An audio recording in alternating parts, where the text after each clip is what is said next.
When you start to meditate, it really puts things into perspective very clearly and very simply. It declutters your mind, and you can see what's important and what's not, and how to move forward if you're ever confused.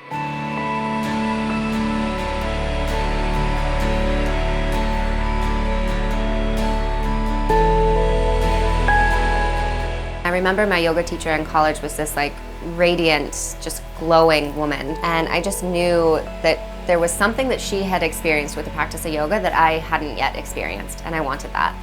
While I was working in finance, I took this yoga class, and there was a sign on the desk for teacher training. So I jumped into this teacher training kind of randomly, and as soon as I got out, I started teaching. And after some time, I moved from San Francisco to Los Angeles.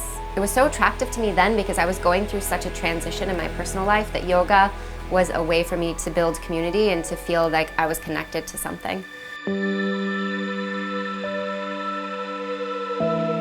I was a dancer my whole life, and yoga kind of supplemented. Once I stopped dancing, I could move and I could be physical, and it was such a physical practice at first. And in the last few years, that shifted. And so Nidra and meditation have become a really huge part of my practice now. Yoga Nidra is a deep healing relaxation technique, and it's a really beautiful way to let your body go into a space of relaxation while your mind is still aware and awake. Even in my flow classes, I add in an element of meditation.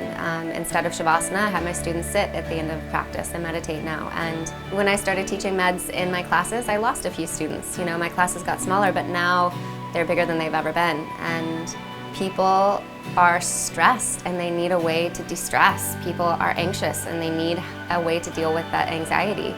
And meditation and restorative practices are extremely beneficial, and you can work through trauma and any sort of unprocessed issues that the body might store that you don't even know that you're storing.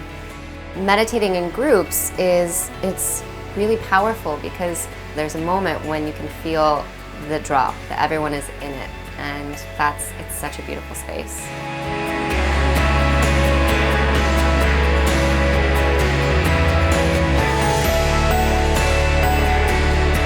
We have a global stress epidemic right now, and the more people that we can get meditating, the faster we can get them meditating, the better. So this is why I share it almost on a daily basis. I hope that one day people will look back at us and be like, they didn't meditate? What did they do for their mental health? How did they manage stress and anxiety? And so it's something that needs to be a global practice.